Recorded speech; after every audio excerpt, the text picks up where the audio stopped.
I'm Mark Hennick. This is So-Called Normal.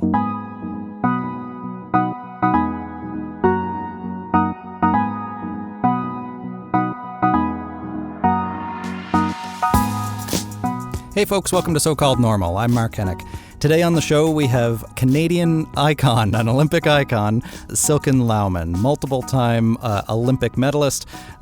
She's a member of the Canadian Sports Hall of Fame, a championship rower, and a really powerful mental health advocate. As you'll hear in our conversation today, we get into her most recent project in terms of mental health advocacy and storytelling, Unsinkable.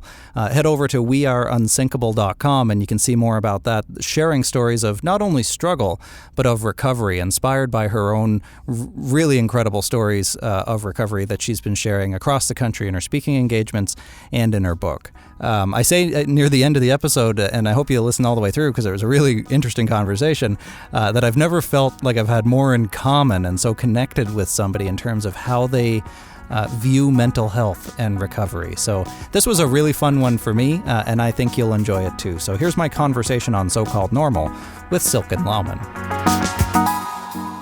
Silken Laumann, tell me about yourself. Where to begin? Well, I mean, probably begin how most people know me, right? Which is as an athlete, as a 4-time Olympian rower, a world champion, multiple medalist in the single sculls. And so a lot of Canadians came to know me when, in 1992, 10 weeks before the Olympic Games, I was hit by a boat in Essen, Germany.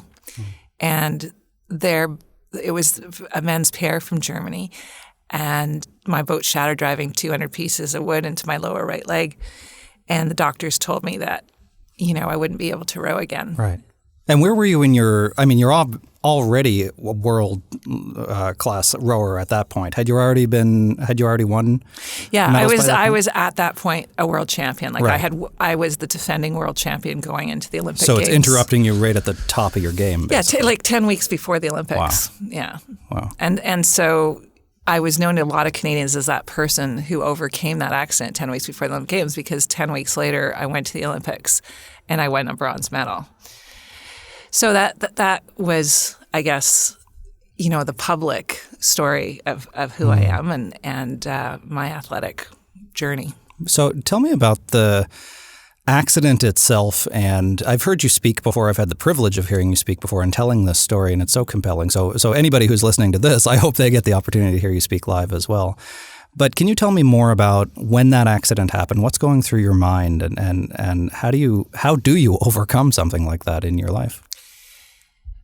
Well, I mean, the actual day of the accident, excuse me, I'm thinking, of course, in the day of the accident, I'm thinking about the competition. I'm not thinking anything beyond, placing so that I can qualify for the Olympics. And then I'm in the warm-up area, and the warm-up area is actually chaotic. There's boats going all different directions. There's no, buoys separating boats going one direction from boats going the other. And I moved past the warm-up area to try to kind of find a clear space of water. And as I began my power strokes, I heard a crash, and the crash was the men's pair coming into the side of my boat. And really the next thing I saw was the bone in my right leg, and all the muscle had severed from the bone and had folded down to my ankle. And I remember thinking, shoot. You could be more colorful about it if you want to. I had to check. Wow. So you must. It sounds like you're basically out of your body at this point. It's like you're detached. And watching. I think that's what shock does, sure. Right? So that's a really good description, Mark. It's almost like I'm out of my body looking at my leg. Yeah. And when the safety boat came to get me, I'm watching all these other rowers warm up for their races, and then I'm thinking, what if I don't get to go to the Olympics? And on the one hand, I'm thinking, am I going to bleed to death? Right. And then sort of the next thought, like 2 seconds later, is, am I going to go to the Olympics? Yeah. Because for an athlete that close to Olympic Games, you're so focused. Sure. Well, you would have to be. Yeah, right? yeah, and it's like you have tunnel vision. So it's not surprisingly that my first thought was like, "Am I going to die?" And my second thought's like, "Am I going to go to the Olympics?" Yeah, yeah. So when did the pain actually set in? When did you realize, oh, this is bad? Yeah.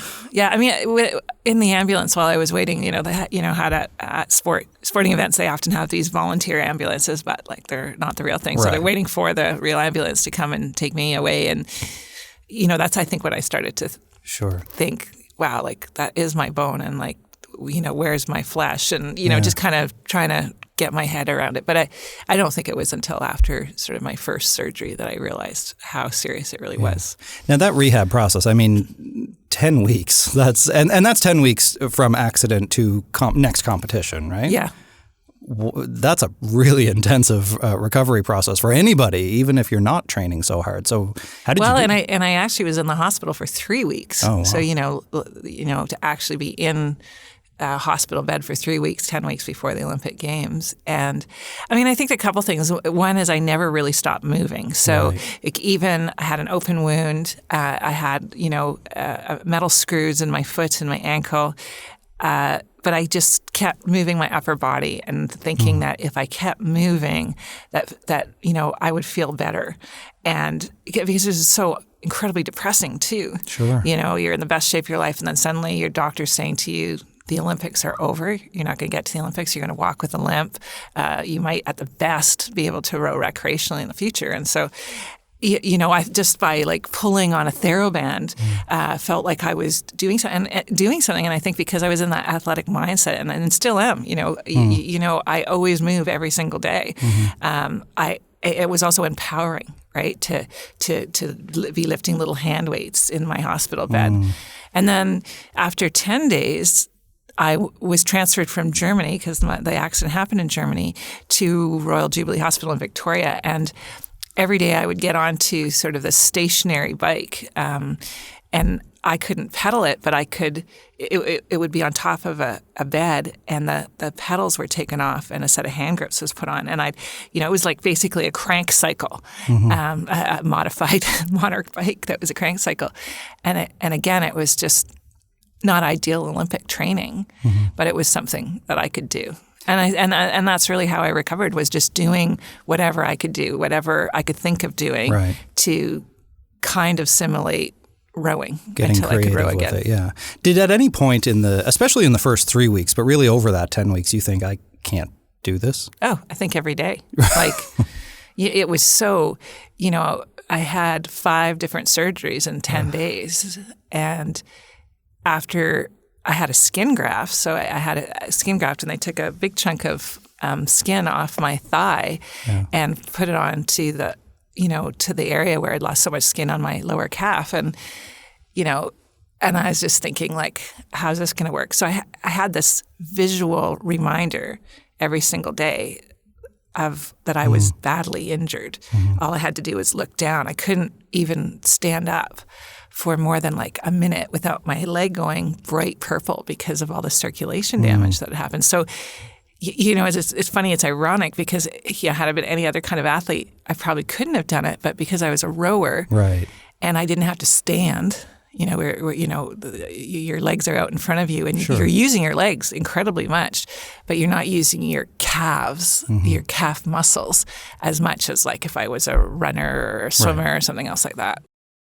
Lots of people would encounter those kinds of barriers, and they would not be able to overcome them for a variety of reasons. They wouldn't be able to summon that voice inside them that says, no, yes, you can do this.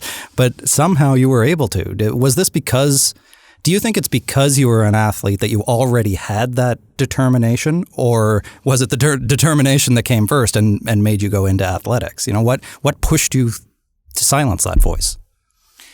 I mean, I think the determination has always been there in my character, and comes from a lot of different things, but not in a small way. The dysfunction growing up in my house as a kid, and growing up with a mom who had a mental illness, was undiagnosed, and I think that so I became self-determining very young.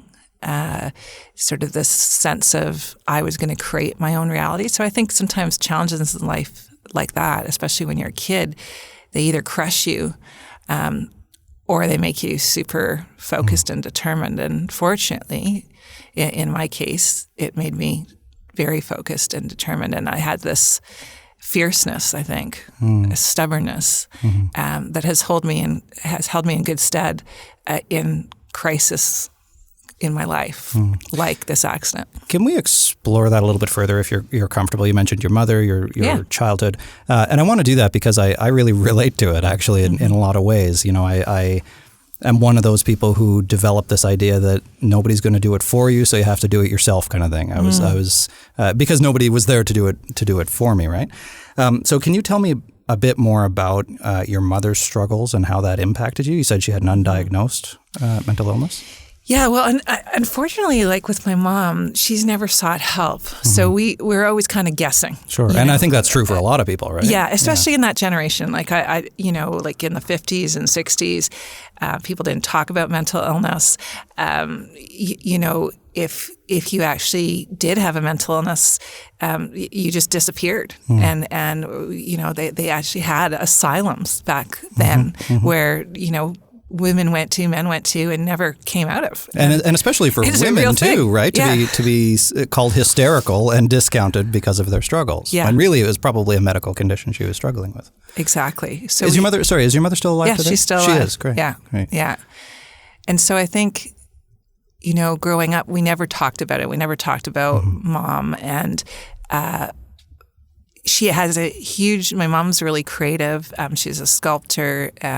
There's always music, art in the house. But I mean, as a kid, I think that for me, there was a sense of never knowing what I was coming home to. Right. And the sense that anything could happen, anything was possible. And so, I come home and my mom would be happy and reading a book or sculpting, or she'd be crying or screaming or, drinking or, and so I think as a kid, you don't understand it, right? And I couldn't go to my mom for any of my emotional needs. Right. Did you have others you could go to? I could go to my dad to a certain extent, but my dad was working all the time. I mean, he had his own business. He's a hard worker. He wanted to support the family. And I think in those days, too, it was like more the role of a father was like more that traditional, the breadwinner. The breadwinner. And so it absolutely affected me, but I don't think I realized how much it affected me until much later in my life. Because I just, like a lot of people, I stuffed it down and compartmentalized it. And I got heavily into sports as a teenager. And in a way, sports was an escape mechanism. Sure. Well, you can control everything about your sport, right? Or at least I think that's part of the idea. And one of the reasons I like public speaking, too, is that everybody thinks that it's everything looks so natural when you go up there. But you have to realize that you know exactly where your stage line is, you know where your mic levels are, you know where your lights are, or there's actually a lot of control involved in it.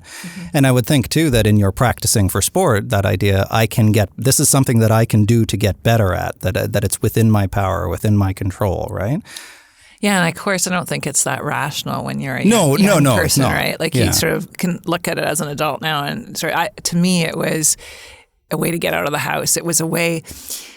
I mean, my mom was a very talented person, and I think she had 3 kids, and I think there was a big part of her that felt she'd wasted her life, that she was wasting her life being a parent, and she would rant about that. And I do remember really consciously saying, "That's not going to be me. I am going to create my life. I'm going to be."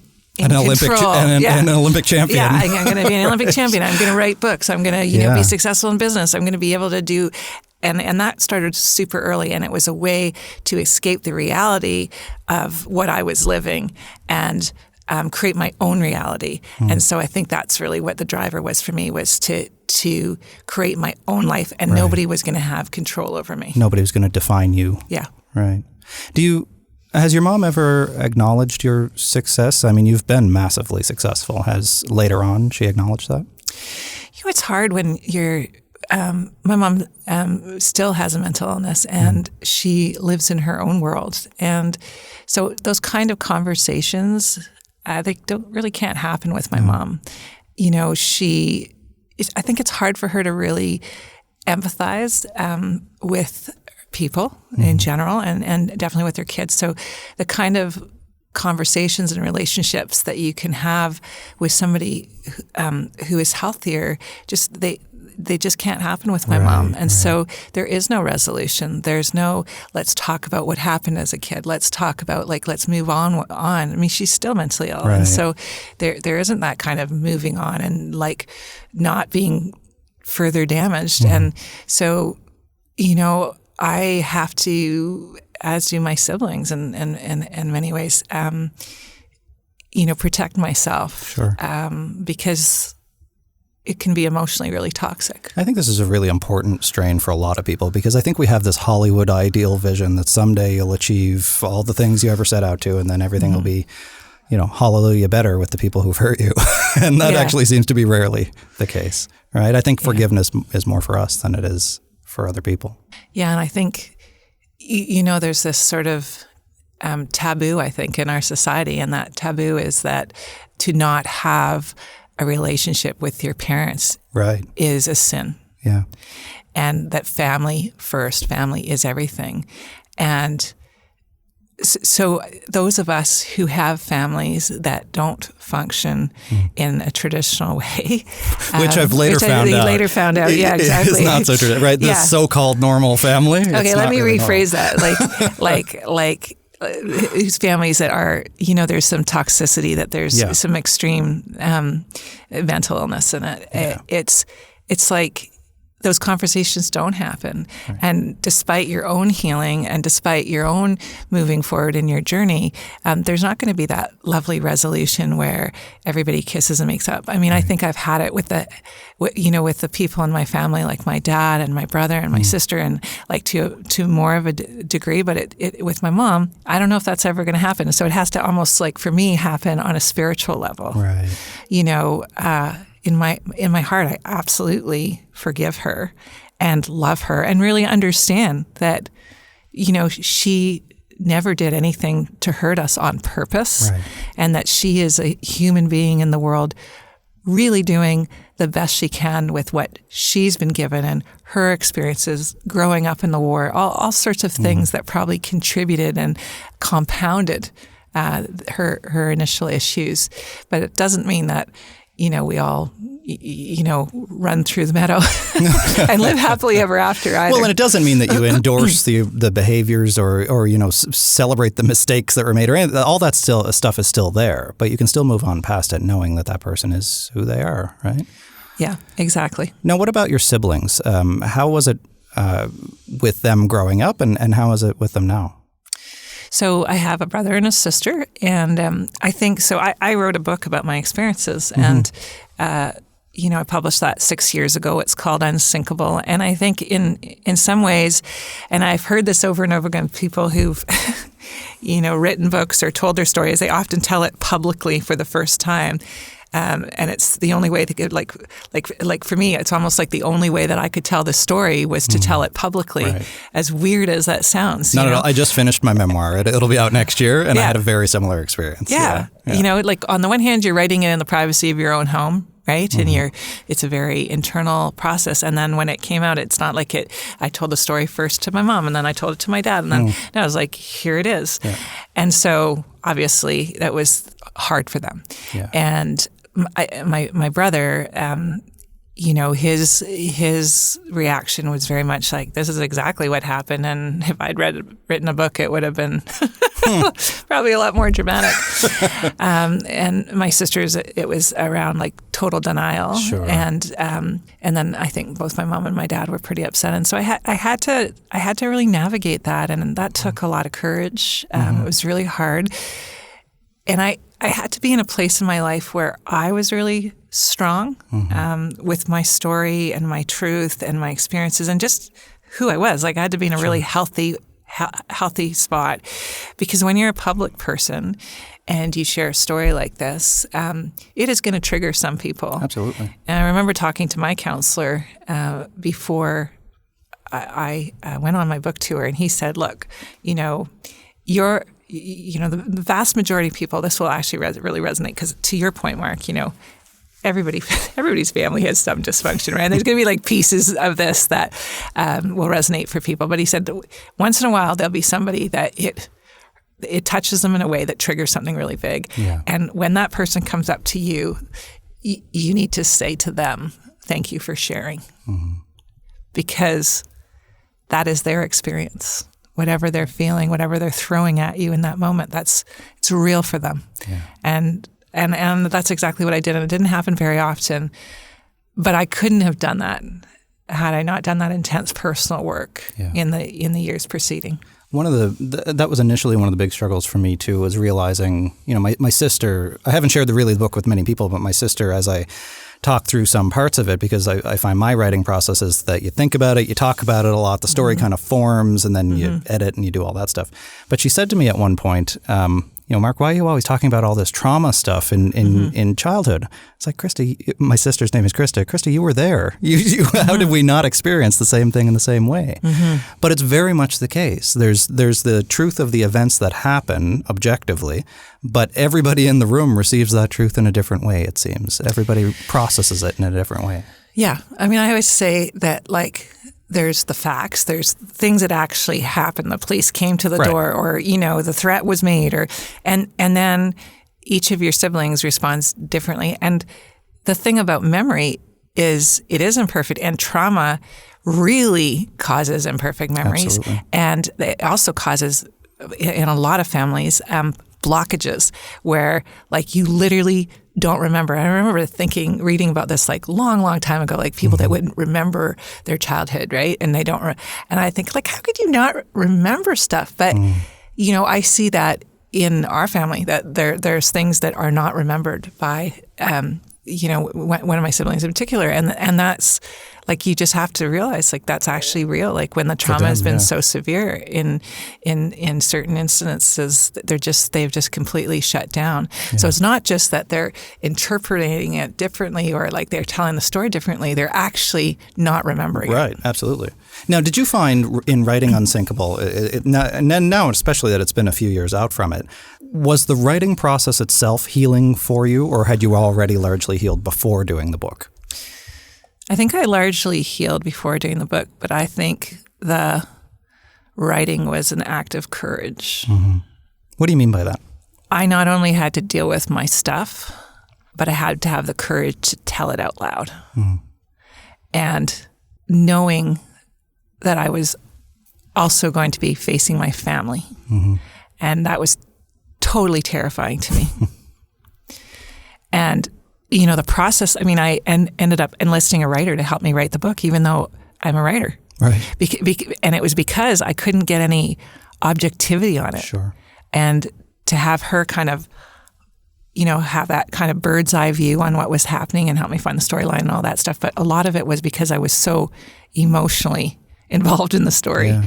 Yeah. So it probably took me 5 years to write the book. Wow. On and off. Yeah. And did you find the storyline eventually or when you found the storyline, I should say, because obviously you did publish the book, but did it click? Did it make sense that, this is the beginning, the middle, and at least up until now, the end of the story so far? I read a lot of biographies, and one of the things that I didn't want a linear biography, partially because I'm not a linear thinker. Right. I don't think in a straight line. Everything's always interconnected to me, and it is back and forth. And I'm really attracted to the kind of writing a lot of South American writing is, where the timeline isn't really clear, and did that happen in a past life or a future life? You're not sure. So I thought that kind of writing really attracts me. So I didn't want to have, this is what happened when, this is what happened. I knew it was really going to be based on, a few pivotal scenes in my life, and how I came to have the kind of mental tenacity that I have, and that kind of ability to vision beyond where I am today. One of the things that we haven't talked about is how, the things that are really hard also kind of build us into who we are today, right? Absolutely. And, on the one hand, I wanted to escape my reality, which was sometimes pretty hellish. And so I developed this ability to imagine beyond where I was. And I think we all have this ability as kids, but I've kind of continued to have it, right? And so, that ability to have an imagination and to really create what I want in my life way ahead of when it's actually happening it's kind of a little secret power. Yeah, absolutely. And like I realized today, even this late in my life, that's actually a pretty extraordinary thing to have, and a lot of people don't have it. And it all the motivational kind of books talk about, that need to dream and that need to have vision, all that stuff. But it's actually real. It's true. There's something in that. Well, there's a lot in that growth mindset piece, and you can't actually control most of what happens in your life. We like to build up this idea that we can control everything, but we largely can't. We can control how we respond to it, however. And in that sense, if you could have hypothetically gone back and a moment before you heard that boat crashing into yours, rerouted, changed course, and avoided the accident, would you? Yeah. Yeah? I say that because I still live with the physical pain of, a traumatic physical injury. Yeah. So, every single day I have an altered movement pattern in my leg. I do tons of exercises and, I'm like, totally have a great mindset about pushing through it and, doing all these exercises so that it's not augmented. But the reality is every single day I do live with a level of pain and I deal with a level of limitation because of a physical injury, which sort of sucks. Yeah, sure. Understandably. So, and it really limits my shoe choices. Oh yeah, really? I'm wearing sneakers today. So even though it built so much resilience in many ways. I think the resilience was always there. I think that was like one of those things. It's like adversity reveals it, not necessarily that I think it had been built well before then. That was just kind of an opportunity. What it did do was it made me well known in Canada. Sure. And from that has come some incredibly remarkable and unique opportunities that I feel incredibly grateful to have had. It launched my speaking career, something that I love doing. I love being able to connect with people and share my story and open my heart to them. It's helped give me a platform to launch my new project, Unsinkable, the website, the social media stories, and so many other things that I have done in my life, from sitting on boards to getting behind different charitable organizations to writing books. So I'm grateful for that, but I wouldn't wish it. And it's sort of the same way I think about elements of my childhood. For sure, it made me tougher than most. And when I get my head onto something, when I decide I'm going to do it, it's going to happen. Right. Is that determination, and I'm really grateful for that. But I wouldn't want it to happen to the kid next door. No. So now you're a parent, and I've seen you post many times about your really beautiful relationship with your husband, Patch, and with it one daughter? I have actually. So he has two daughters, Tiger and Keely. Keely has autism, and then my two kids, William and Kate. So how have you brought this forward into your parenting then? Everything that you've learned through these struggles, the amazing work that you're doing now, have you noticed that has shaped your parenting in some way? Oh, totally. Yeah. Well, first of all, I should say that I came to counseling, I came to doing my personal work because I became a parent.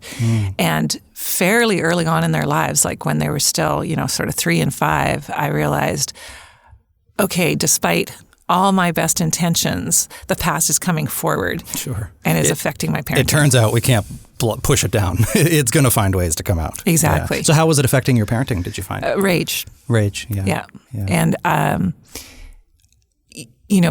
before I started counseling, which was when my kids were younger, I would have, all this rage. And kids they're going to push you, and I have persistent kids and I have powerful kids, and so they push and push and push. Who's that sound like? Yeah, exactly. And then I'm suddenly, this raving human, and raging human, I should say. And that I had this moment. I had this moment when the kids were complaining about wanting to go on the water slide again, and my daughter was complaining about her bathing suit, and I had this meltdown where I was overcome with rage, and I had to walk out of the hotel room because I thought I might hurt the kids. And that was a wake-up call, and that was the moment I first asked for help. Yeah.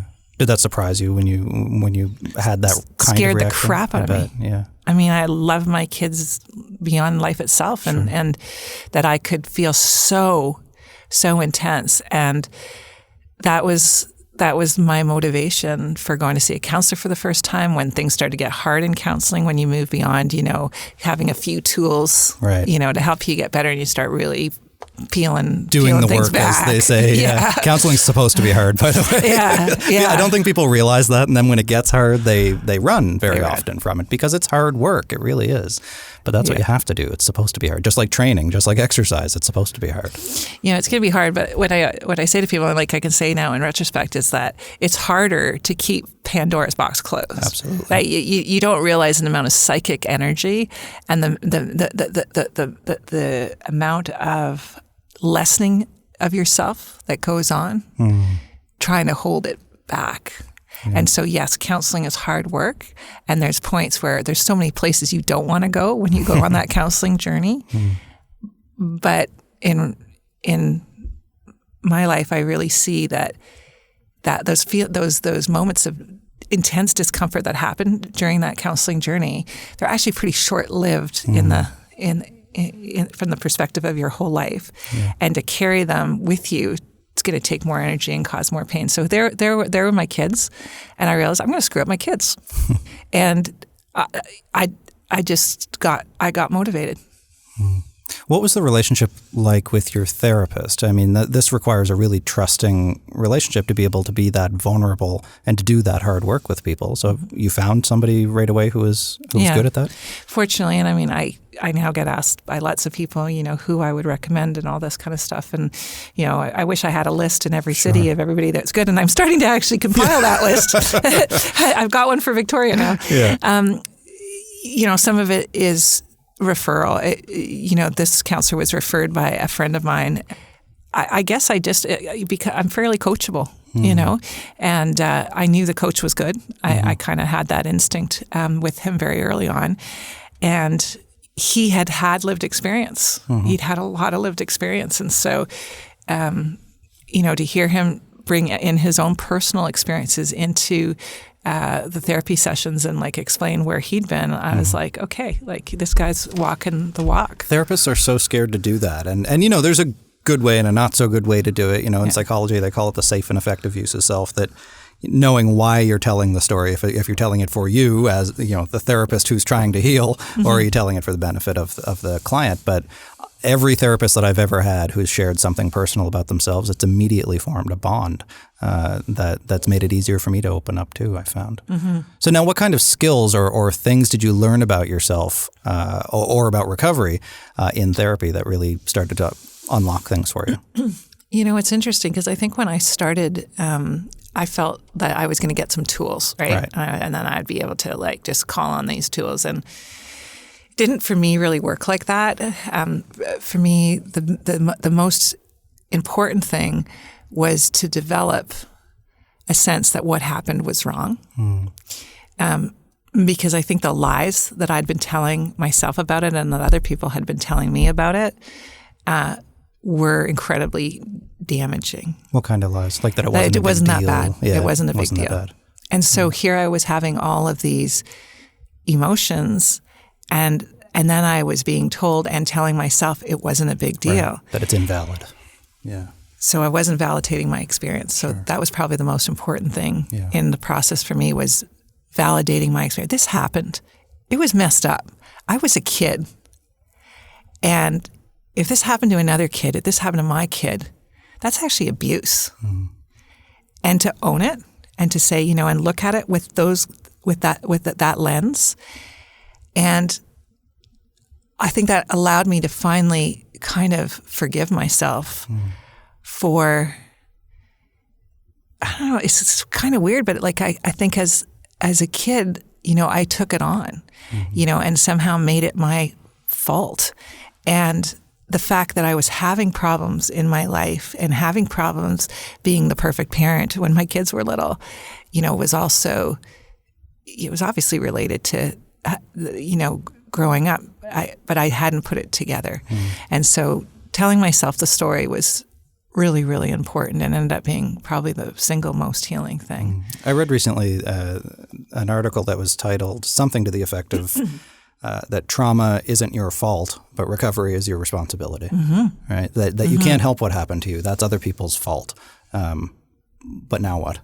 Now what? What Exactly. Now what are you going to do? And I definitely embraced that. Okay, so now it's my responsibility. And I had these two beautiful people that I needed to be healthy for.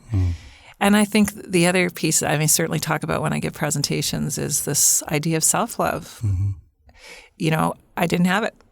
And so I tried to have a list of accomplishments, the length of my arm to make up for what I didn't feel inside. Validation from all these other people and sources. Yeah. And, what I realized, it didn't matter how many people. I literally had the entire country telling me how great I was. Right. And I didn't feel it. Yeah. And I didn't feel it. Wow. And so, I had to figure out how I was going to feel that inside myself. And, as it turns out, developing that kind of love, which is what I have today for myself, is it's probably the single most powerful power out there, is that self-love, and it transforms everything. Did you explain what you were going through to your kids at some point? Did you have a conversation with them about They were pretty little, or even later, especially as you started to heal. Yeah. Later. I think no. So when they were little, I didn't tell them I went to counseling. I didn't tell them that I took medication. None of these things. And it was later. The book, 6 years ago, was a big talking point. I wanted the kids to read where they were in the book. Sure. And I read some of it to them.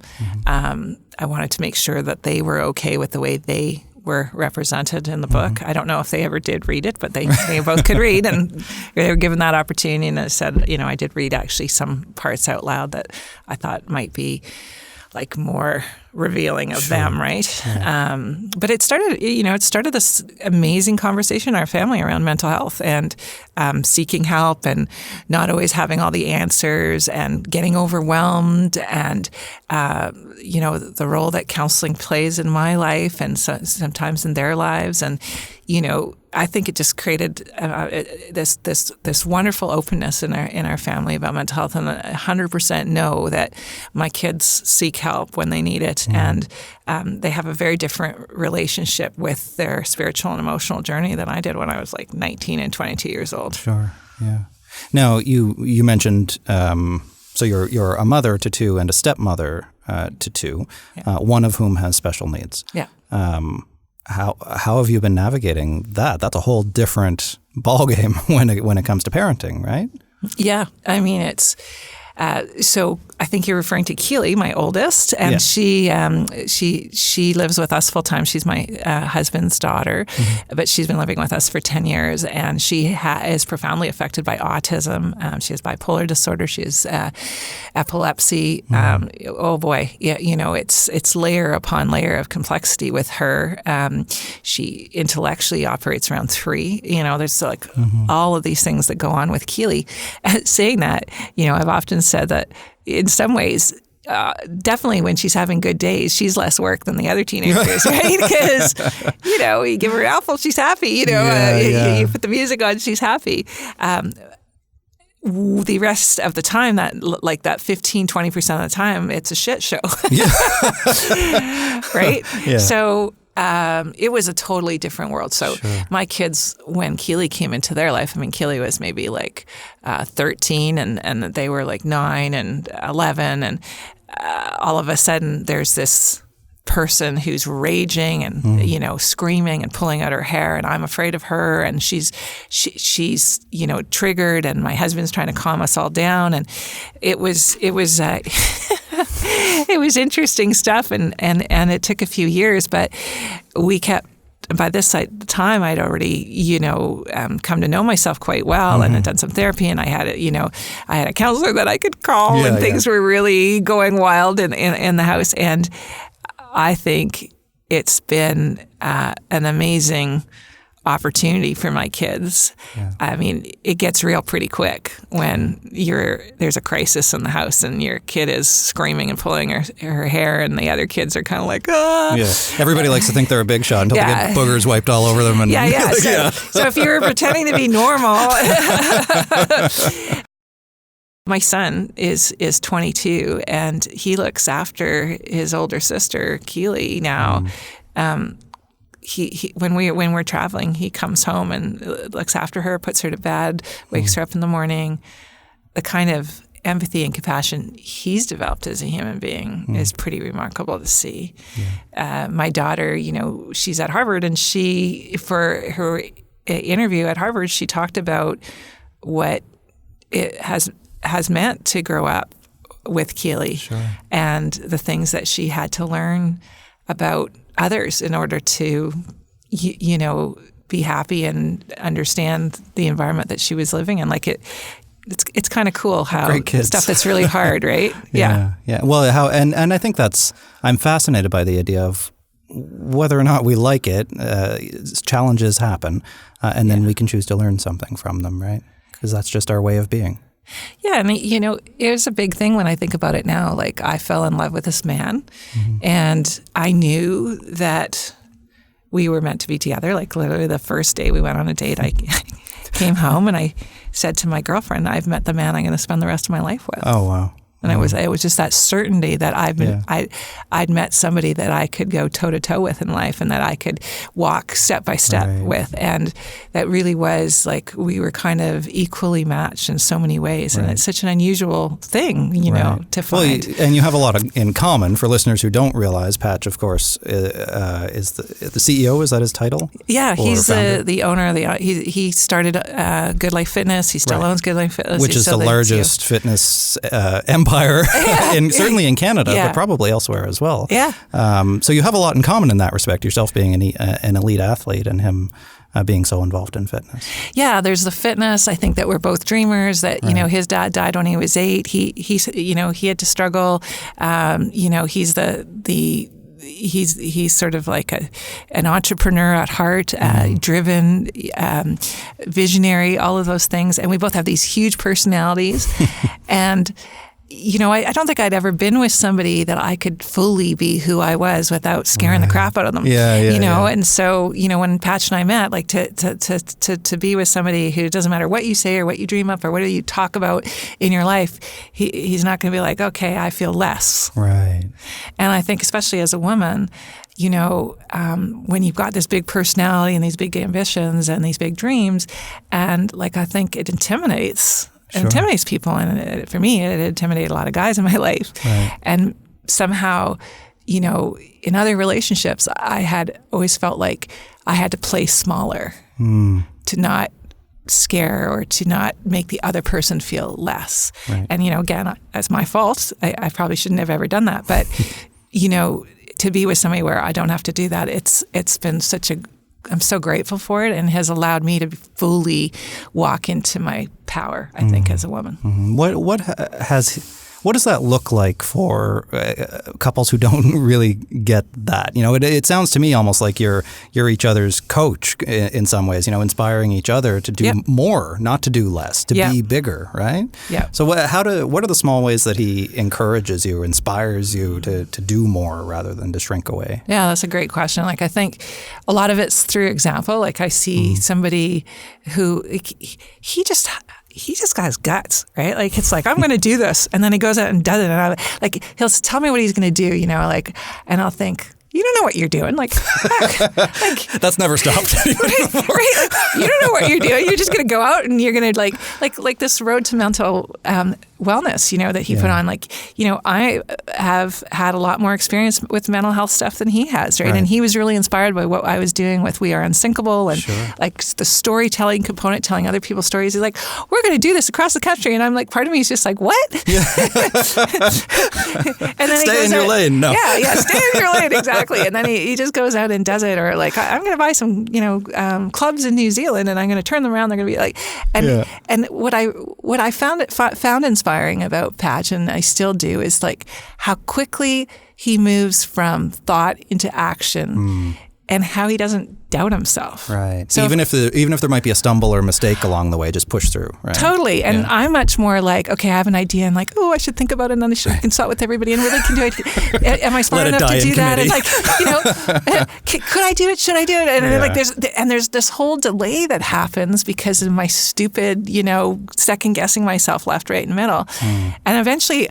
I should know it by now. Eventually, I'm going to do it anyhow. Right. So just skip all that middle piece. Right. And that's what I watched with him. And so I'm kind of envious in a way of his confidence, right? But it also inspires me to move into action faster and not to spend so much time in the fear and the doubt. Yeah.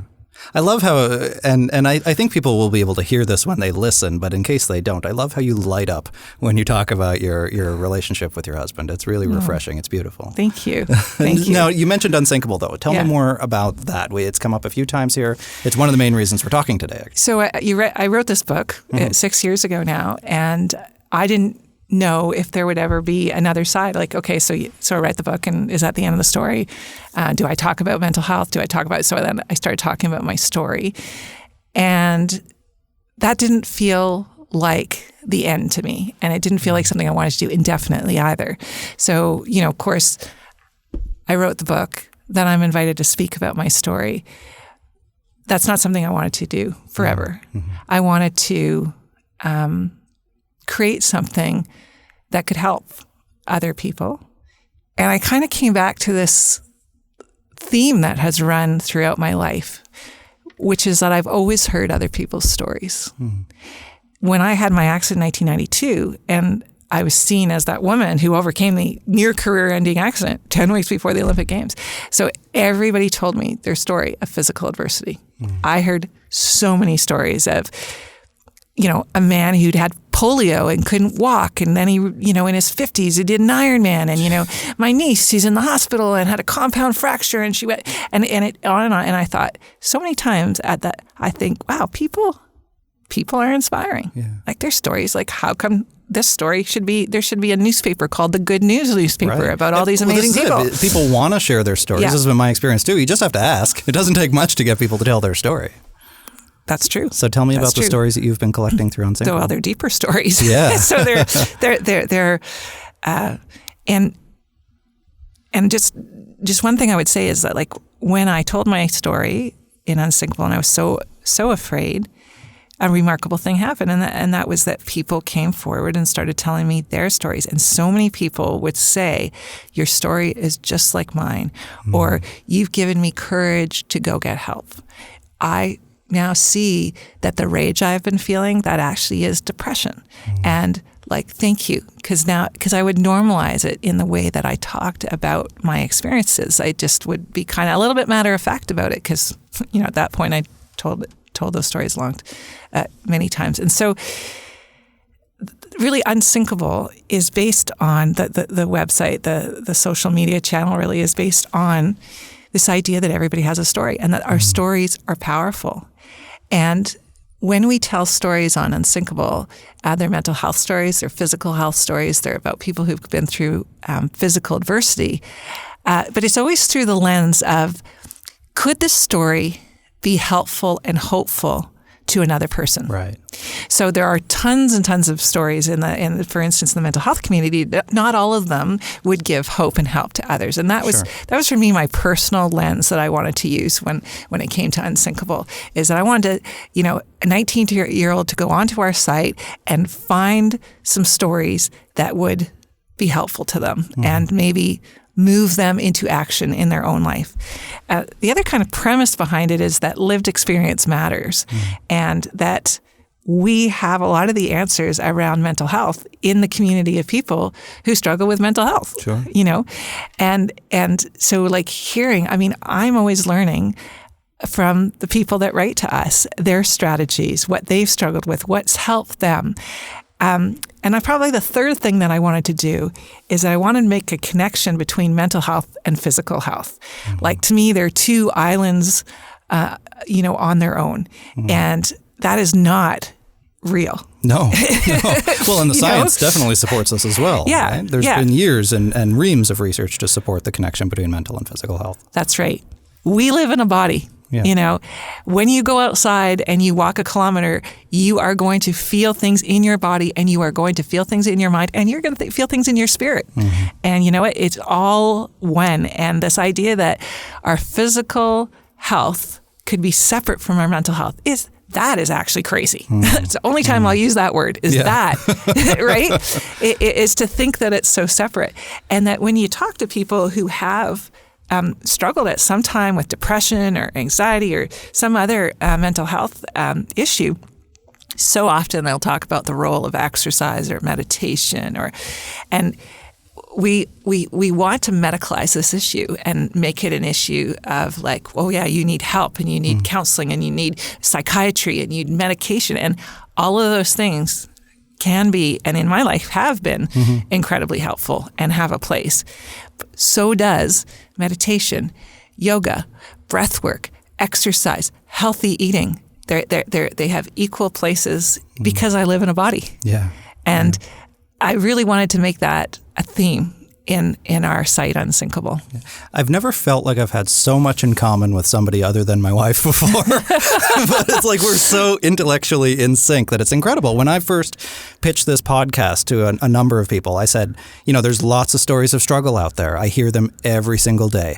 What people don't realize is that recovery is more common than it isn't, that people are recovering all the time. And we need to validate and hear the stories of how the system isn't working, because that's the reality, right? Yeah. But we also need to be able to share the stories that are helpful and hopeful of people who've gotten over the mountain, such as it is, and have gotten to the other side and learned some things. They're the vast majority of the stories. The vast majority, but you never hear those stories. So I'm so grateful that you're creating a platform to share them. I think it really does make a difference to show people that, no, look, this sucks. This is awful what you're going through. Let's validate that.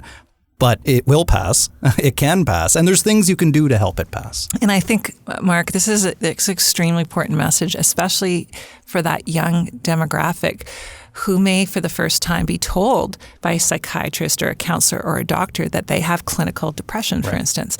And they're like, oh my God, I've got clinical depression. What does this mean?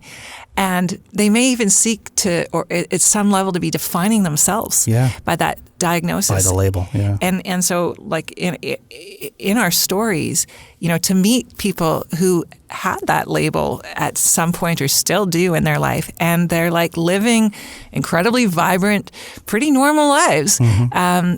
And again, I think this idea of like, let's normalize the conversation. So it's like, I have an Achilles tendonitis and it's a pain in the ass sometimes, right? Yeah. It's like literally, and I also, like, I have depression and anxiety.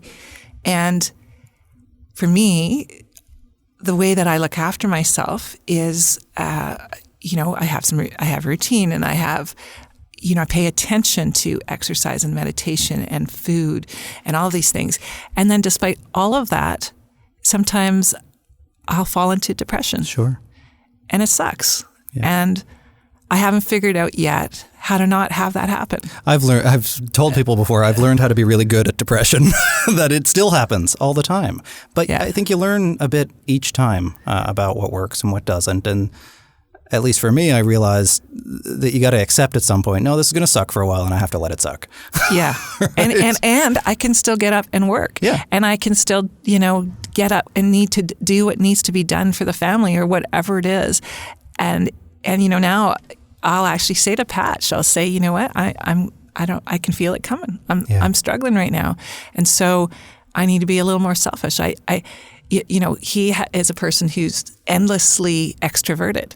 I can't do that when I'm struggling. I need to spend a lot more time journaling and being by myself and walking. I think that's hard for him sometimes, because he wants to be out and meeting people, and I want to be cocooning a little bit. So for young people, I think that was another real motivation for me, is to some of the most inspiring people in this country have suffered from mental illness. Yeah. And have certainly struggled at some point in their life. And to read their stories and go, like, these are the people that we look up to, and they're being so forthright about their stories, and what they're saying in telling those stories is, you know what, this is just part of life, and life goes on, and we do struggle, and when you struggle, go get help. Yeah. I've been thinking a lot about this idea of when do we let go of the label, if we do, in our lives. Next April will be 20 years since I was first diagnosed with depression and anxiety. And it started out many years of intense struggle, and then, relapse a couple of times a year, and then relapse twice a year, and then relapse once a year, usually in the spring. But now I found I haven't relapsed in quite some time, probably almost 2 years. So I've been thinking about this idea, when do I let go of the label? When do I say I was depressed for 20 years, but I'm actually good now, I'm not anymore? And I haven't entirely decided if I'm able to do that, because it's such a core part of my identity. I don't know if I can let that go. That's interesting, because I had the opposite, is that I would say I suffered from anxiety and depression, like that it was something that had happened when I had my kids, and that had never happened again. And then it was only recently that I really got honest with myself and said, no, this is depression. This is where I am right now, and okay, I guess that's what it is. And I don't know, is it even important that we I label it? I don't know, because on the one hand, we have to label it to make it real and to get healthcare dollars and to have this taken seriously. Sure. And kind of what I was saying about my experiences as a kid, because we never talked about it, because it was supposed to be normal what happened. So there's something in giving it a name that almost makes it real. But then there's the risk of over-identifying with it. Over-identifying. And I think young people today, they do put a lot of labels on themselves. Yeah. And, on the one hand, there's some good things to that. But do you begin to be defined by the label you've just stuck willingly on yourself? Right. And I think that is the danger, right? Because in the end of the day, we're all human beings having this human experience. We're spiritual beings having a human experience. Right. And, do we, anything that limits us, anything that closes down our thinking and our opportunity for growth is negative, right? So I think, we have to ask ourselves, is there a time where that label doesn't serve us anymore? Right. And is there time when that label will help us and decide where we're at? So if it's not serving you anymore, then maybe it's not something that you want to carry forward. And if it's serving you in some way and helping others, maybe it is. So it's kind of like a personal choice. Silken Laumann, it's been a real pleasure talking to you today. And I knew it was going to be, but sometimes I don't want to get my hopes up too much, just in case, they say never meet your heroes or whatever. But I can tell you, anybody who meets you won't be let down because you're just such an inspiring, incredible force. And I'm so grateful that you're doing Unsinkable as well. I'd really suggest that people go check that out. Where can people find more information about it? Well, if you're going the old-fashioned route and going www, it's We Are Unsinkable. Our hashtag is Unsinkable. Our Twitter handle is Unsinkable. Our Instagram is Unsinkable Stories. Good consistency. Yeah. It's hard to get that consistency. Yeah. Well, thank you so much for coming on the show. It's been a pleasure. My pleasure. Okay, that's it. That's my conversation with the unsinkable Silken Laumann. If you want to check out her Unsinkable project, weareunsinkable.com. Unsinkable on most of the social media platforms, or all of them. Great consistency, as we said, where she's sharing these incredible stories, notable people and also unsung heroes, young people especially, talking about their struggles, their recovery, what worked for them, what didn't. A really hopeful and inspiring project that I know that you'll enjoy. I want to thank you for tuning into the show today. I almost forgot what I was going to ask you to do, but here's what I'm going to ask you to do. I'm going to ask you to go over to Apple Podcasts, if that's where you're listening to the show today. Hit that subscribe button, leave us a star rating, scroll all the way on down to the bottom, and leave us some feedback, some comments. That really helps us here.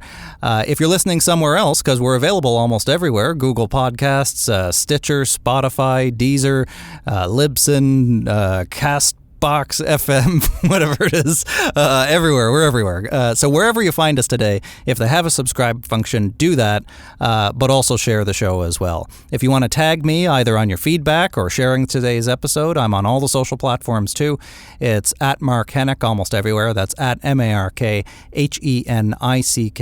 on Facebook, Twitter, LinkedIn, Instagram, YouTube, everywhere else. What else do we need to ask you to do today? I want to thank people, first of all, who make this show possible here at Entertainment One, Adrian and Kimberly especially. My amazing editor, Dave, for assembling all these episodes and getting them out there and sharing stories for people to hear. Lots more great stories to come, so tune in every Monday and whenever we post these episodes for more with me, Mark Hennick, on So-Called Normal.